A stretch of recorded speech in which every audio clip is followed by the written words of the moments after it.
మన దేశంలో ఆలయాలకు కొరత లేదు. మారుమూల గ్రామైన అక్కడ ఓ చిన్న ఆలయం ఎందుకు ఉంటుంది? అదేవిధంగా రామాలయం కానీ హనుమంతుడి ఆలయం కానీ లేని ఊరు ఉండదని చెప్తారు. ఇక కొన్ని ప్రాచీన ఆలయాలు 100 ఏళ్ల చరిత్రను కలిగి ఉండటంతో పాటు ఇప్పటికీ మనుషులకు అంతుచిక్కని రహస్యాలతో నిండుకొని ఉన్నాయి. దైవ శక్తి అక్కడ స్పష్టంగా కనిపిస్తున్నాయి.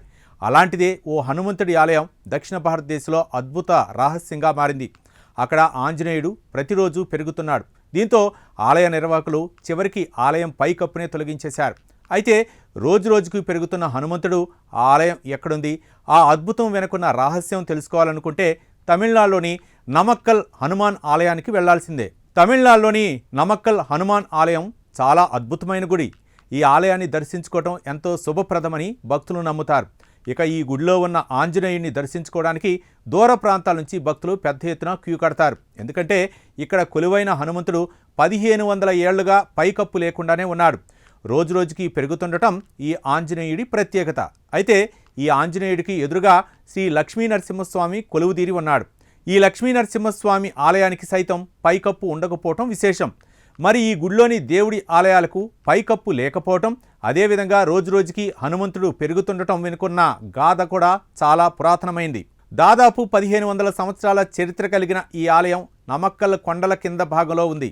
ఇక్కడ ఆంజనేయుడు చేతులు ముడుచుకొని భంగిమలో భక్తులకు దర్శనమిస్తాడు.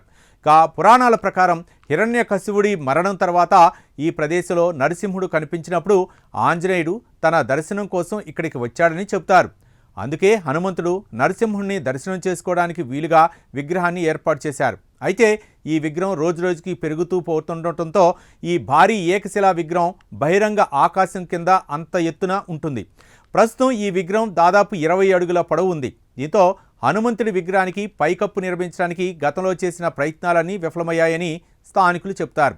విగ్రహం నిరంతరం పెరుగుతూ ఉండటం వల్ల దానిపై పైకప్పు వేయటం సాధ్యం కాదని ఇక్కడి పూజారులు భక్తులు గట్టిగా నమ్ముతారు. హనుమంతుడికి ఎదురుగా ఉన్న లక్ష్మీనరసింహస్వామి ఆలయానికి కూడా పైకప్పు లేకపోవటం మరో ఆశ్చర్యం. అయితే ఇక్కడ ఆంజనేయుడు స్వయంభూగా వెలిసినట్లు ఆలయ స్థల పురాణం చెబుతుంది.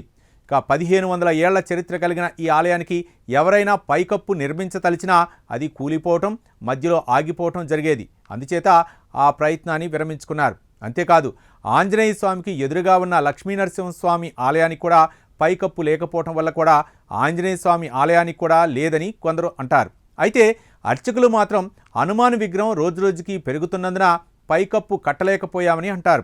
ఈ ఆలయంలో ఆంజనేయుడి విగ్రహం నరసింహస్వామి మూర్తికి అభిముఖంగా ఉంటుంది. ఇక నామక్కల్ దుర్గాన్ని 16వ శతాబ్దంలో రామచంద్ర నాయర్ నిర్మించారు. నామగిరి కోటగా పిలువబడే ఈ కోటకు ఇరువైపులా ఉన్న గుహల్లో నరసింహస్వామి, రంగనాథ స్వామి ఆలయాలున్నాయి. కొండరాయితో మలిచిన విగ్రహాలు కావడంతో అవి నేటికి చెక్కు చెదరకుండా భక్తులకు దర్శనమిస్తున్నాయి. ఈ కొండల్లో 8 కొలనులు ఉన్నాయి. వీటిలో అన్ని కాలాల్లో విరిసిన తామర పువ్వులు ఉండటం విశేషం. భారీ ఆంజనేయుడిని దర్శించుకోవడం ద్వారా ఆధ్యాత్మిక శాంతి లభించడమే కాకుండా వ్యక్తిగత జీవితంలోని అనేక సమస్యల నుండి ఉపశమనం లభిస్తుందని నమ్ముతారు. చెడు అలవాట్లు లేదా మానసిక బలహీనతతో బాధపడేవారు ఇక్కడ ప్రార్థిస్తే అవి త్వరలోనే తొలగిపోతాయని కూడా నమ్ముతారు. హనుమాన్ జయంతి, శ్రీరామనవమి వేడుకలను ఇక్కడ అట్టహాసంగా నిర్వహిస్తారు.